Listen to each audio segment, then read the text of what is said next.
Well, I tell you, it's definitely wonderful to be here and so excited that this conversation is being lifted up in this critical way. My initial thoughts about what has transpired these last few days is sadness, true sadness, because I believe that if we read the tea leaves as a broader community, we would know that these challenges were coming. There are deep issues in our city, in our region, pertaining to income inequality, the lack of economic opportunity, and other key structural issues that have been beneath the surface. We talk a great deal about Atlanta being a place where, in particular, African Americans are successful more than other places. Some people have used the terminology of Wakanda. Well, unfortunately, there are more African Americans in our region that look at Atlanta as more of a challenge than an opportunity. And we have to do what we can to ensure that we're removing all the barriers that we can to their success. Because if we do not, as James Baldwin once said, there will be fire next time.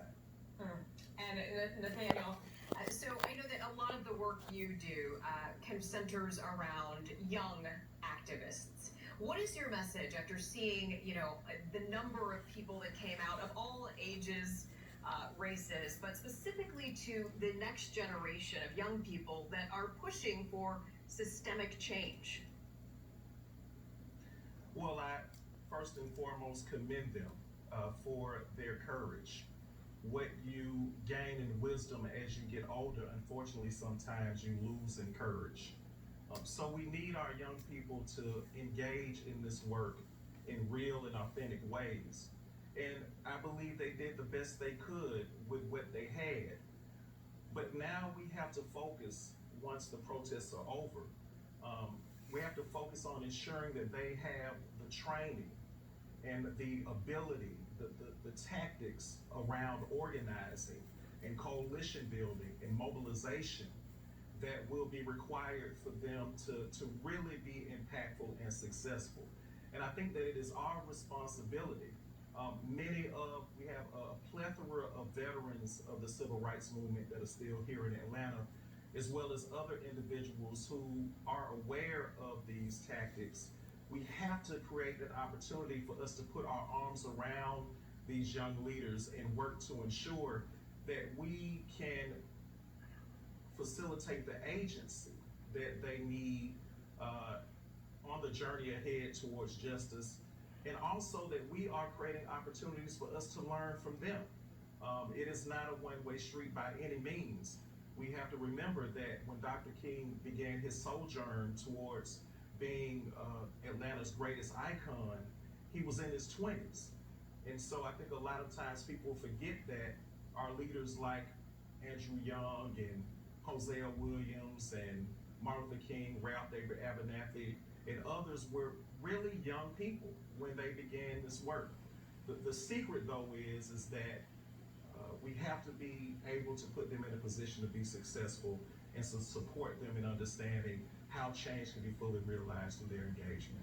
Nathaniel, in about 60 seconds, unfortunately, because we could do this until midnight, couldn't we? But in a few seconds that we have remaining, the teens that you counsel, is it despair? Is it driven?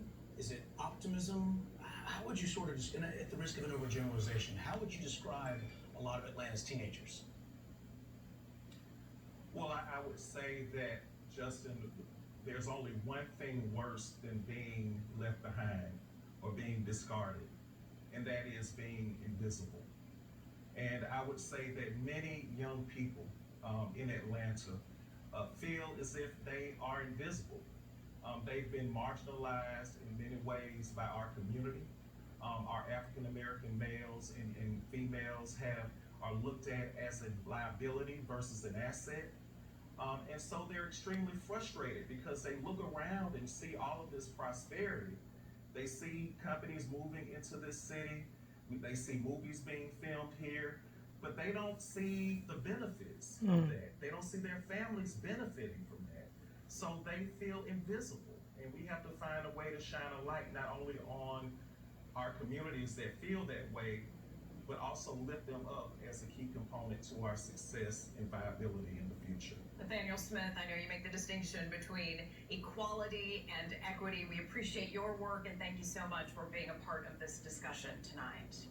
So many of you and your families, thank you, grew up watching Channel 2's